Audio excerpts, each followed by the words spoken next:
Kollywood అగ్రనటుడు TVK chief Vijay మరోసారి CBI విచారణకు హాజరు కానున్నారు. కరూర్ తొక్కిసలాట ఘటన కేసులో సాక్షిగా ఆయన్ని ఇదివరకే సిబిఐ విచారించింది. అయితే మరోసారి రావాలంటూ నోటీసులు ఇవ్వడంతో కాసేపట్లో ఢిల్లీ సిబిఐ కార్యాలయానికి ఆయన చేరుకోనున్నారు. గతేడాది సెప్టెంబర్ 27న కరూర్లో టీవీకే పార్టీ నిర్వహించిన ర్యాలీలో తొక్కిసలాట జరిగి 41 మంది మరణించారు.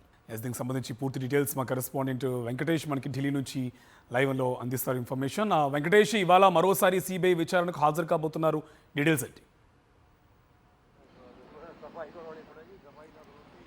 కరూర్ తొక్కిసలాట ఘటనపై టీవీకి అధినేత సినీ నటుడు హీరో విజయ్ని మరోసారి సిబిఐ ప్రశ్నిస్తోంది. గత వారమే ఆయనను సిబిఐ దాదాపు 7 గంటల పాటు ప్రశ్నించింది.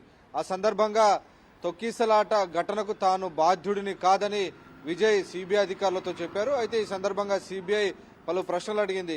ఉద్దేశపూర్వకంగానే దాదాపు ఆయన 7 గంటల పాటు ఆలస్యంగా సభాస్థలికి వచ్చారు. సో జన సమీకరణ చేయాలనేటువంటి ఉద్దేశంతోనే అక్కడ ఇచ్చినటువంటి సమయం మధ్యాహ్నం 1 గంటకు వస్తారని చెప్పగా రాత్రి 7 గంటలకు ఆయన వచ్చారు. సో 7 గంటల పాటు ప్రజలందరూ కూడా ఆకలి దప్పికలతో అక్కడే ఉండిపోయారు. ఆ సమయంలో తీవ్రమైనటువంటి ఎండ వేడి ఉంది.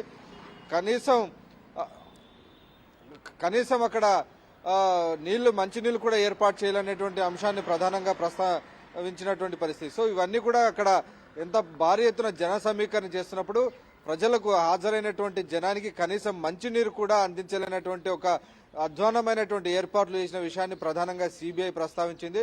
సో భారీ ఎత్తున జన సమీకరణ కోసం ఉద్దేశపూర్వకంగా సభాస్థలికి రావడం అనేది విజయ్ చేసినటువంటి తప్పుగా సిబిఐ చెబుతోంది. సో ఆ నేపథ్యంలోనే ఆయన పదే సిబిఐ కార్యాలయానికి పిలిచి దర్యాప్తు చేస్తున్నారు. అయితే తాను దీనికి బాధ్యుడు కాదు అని ఆయన చెప్పేటువంటి ప్రయత్నం చేస్తున్నారు. ఒకవేళ తొక్కిసలాట ఘటనకు సంబంధించినటువంటి తొక్కిసలాట ఘటన జరిగినటువంటి సమయంలో వారందరినీ కూడా సకాలంలో ఆసుపత్రికి చేర్చడంలో కూడా అక్కడ ఉన్నటువంటి ఈ పార్టీ నిర్వాహకులు కానీ అరేంజ్మెంట్స్ కానీ ఆ దిశగా లేవు. కనీసం అంబులెన్స్లు కూడా సభాస్థలికి వెళ్లేటువంటి పరిస్థితి లేకుండా పోయింది. సో కనీసం ఎంట్రీ ఎగ్జిట్ రూట్స్ కూడా క్లియర్ గా లేవు. సో వీటన్నిటి కారణంగా ఈ మల్టిపుల్ రీజన్స్ కారణంగా ఏకంగా 42 మంది చనిపోవడం మాత్రం దేశవ్యాప్తంగా తీవ్రమైనటువంటి కలకలాన్ని సృష్టించింది. దాదాపు 70-80 మంది గాయపడ్డారు. సో ఈ ఘటన తీవ్రమైనటువంటి సంచలనానికి దారి తీయడంతో ఈ అంశంపైన సిబిఐ దర్యాప్తు జరపాలని ఏకంగా సుప్రీంకోర్టు ఆదేశాలు ఇచ్చింది. సో సుప్రీంకోర్టు ఆదేశాల నేపథ్యంలో మొన్న 12వ తేదీ విజయ్ని ఢిల్లీకి పిలిపించింది సిబిఐ. దాదాపు 7 గంటల పాటు సిబిఐ జాయింట్ డైరెక్టర్ నేతృత్వంలో ఆయనను క్వశ్చన్ చేశారు.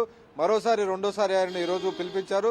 సిబిఐ హెడ్ క్వార్టర్ లో ప్రస్తుతం విజయ్ ఇంటరాగేషన్ కొనసాగుతుంది. ఈ కేసులో ఇదివరకే ఆ కరూర్ జిల్లాకు సంబంధించినటువంటి ఎస్పీ, ఐజీ వీరందరినీ కూడా ఇంటరాగేషన్ చేశారు. సో సిబిఐ ప్రస్తుతం మరోసారి ఆయనను విట్నెస్ గా పిలిచింది. సో ఆయన పైన ఎలాంటి కేసు అభియోగాలు ఫ్రేమ్ చేస్తారని మనం చూసాం. గతంలో చూసాం పుష్ప సంబంధించినటువంటి ఓకే, థ్యాంక్ యూ వెంకటేష్.